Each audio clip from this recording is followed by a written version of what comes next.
সুপ্রিয় দর্শক শ্রোতা, আমি আজকে চলে এলাম আরেকটা গল্প নিয়ে। যারা এখনও আমার চ্যানেলটিকে সাবস্ক্রাইব করেননি তারা অবশ্যই সাবস্ক্রাইব করে দেবেন বন্ধু।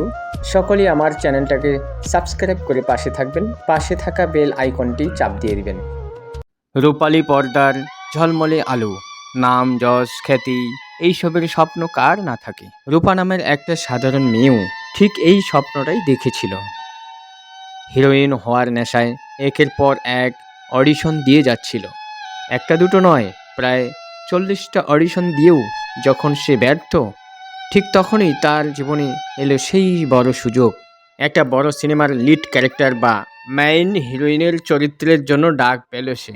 রূপা তার বয়ফ্রেন্ড নিলয়কে জড়িয়ে ধরে আনন্দের সাথে বলল, কাল আমার সবচেয়ে ইম্পর্ট্যান্ট অডিশন। এবার দেখি নিও, আমি সবার সামনে প্রমাণ করব যে আই এম দ্য বেস্ট। অডিশনে রূপার পারফরমেন্স দেখে ডিরেক্টর মাহি সাহেব তো পুরো মুগ্ধ। তিনি রূপার নাম বদলে স্ক্রিন নাম দিলেন উর্বশী। মাহি সাহেব তাকে বললেন, ফাইনালি আমার ফিল্মের হিরোইন তুমি হবে, পুরো ইন্ডাস্ট্রিতে তোমাকে 1 নম্বর বানিয়ে দেব। উর্বশীর আনন্দের যেন কোনো সীমা রইল না। মেকআপ থেকে শুরু করে সিনেমার হ্যান্ডসাম হিরো আদিত্যের সাথে তার ফটোশ্যুট, সব কিছু চলছিল একদম স্বপ্নের মতো।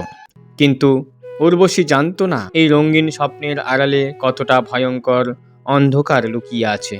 দিনটা ছিল সিনেমার ফাইনাল অ্যাগ্রিমেন্ট বা চুক্তি সই করার দিন। উর্বশী ফাইনাল পত্র নিয়ে ডিরেক্টর মাহি সাহেবের অফিসে হাজির হলো। মাহি সাহেব উর্বশীর রূপের প্রশংসা করতে করতে ধীরে ধীরে নিজের আসল রূপ বের করতে লাগলেন।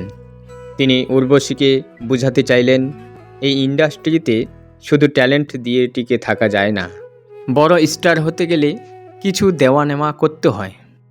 ডিরেক্টর মাহি সাহেব উর্বশীর কাছে এসে ফিসফিস করে বললেন, দেখো উর্বশী, রোলটা তো তোমারই, কিন্তু অ্যাডজাস্টমেন্টটা তোমাকেই করতে হবে।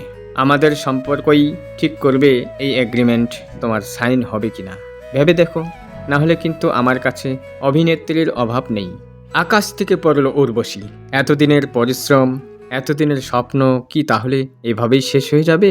ডিরেক্টরের এই নোংরা প্রস্তাবের সামনে উর্বশী তার নীতি, তার সম্মান, তার ক্যারিয়ারের মধ্যে একটাকে বেছে নেওয়ার দ্বন্দ্বে পড়ে গেল। অবশেষে হিরোইন হওয়ার অন্ধ মোহ তাকে গ্রাস করল। মনের ভিতরের সব আত্মসম্মান বিসর্জন দিয়ে, চোখের জল লুকিয়ে উর্বশী ডিরেক্টরের সেই অনৈতিক শর্তে রাজি হয়ে যায়।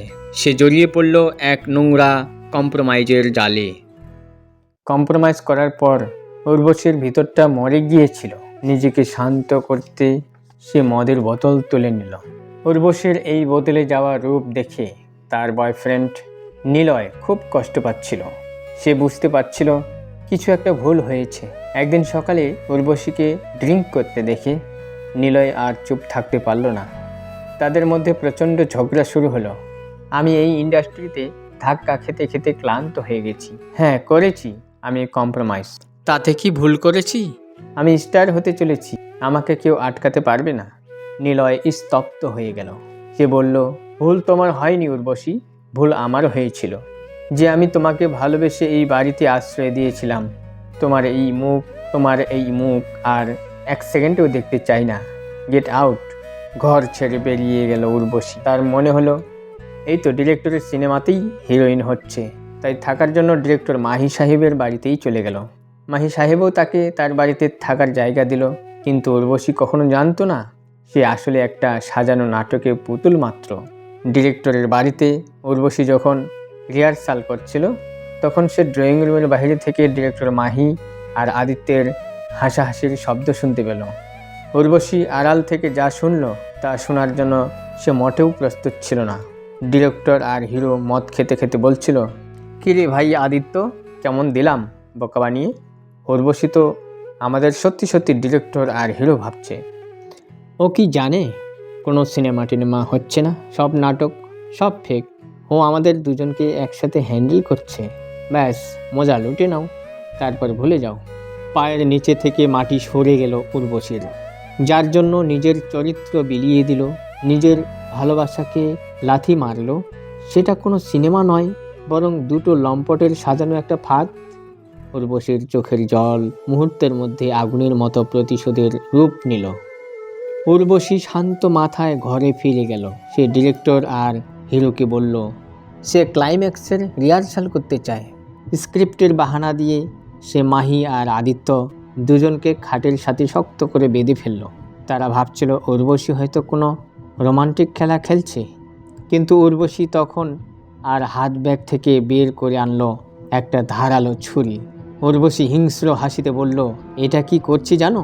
ঠিক সেটাই, যেটা তোমরা আমার স্বপ্নের সাথে করেছ। কোনো ক্ষমা নয়, কোনো দয়া নয়। সে ধারালো ছুরি দিয়ে ঘরের ভেতরেই উর্বশীর ডিরেক্টর আর হিরোকে নির্মমভাবে খুন করে নিজের প্রতারণার প্রতিশোধ নিল।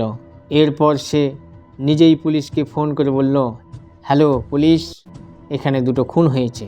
হিরোইন হওয়ার অন্ধ স্বপ্ন উর্বশীকে স্টার তো বানাতে পারল না, কিন্তু সমাজের দুই নরপশুকে শেষ করে তাকে বানিয়ে দিল এক ভয়ঙ্কর খুনি।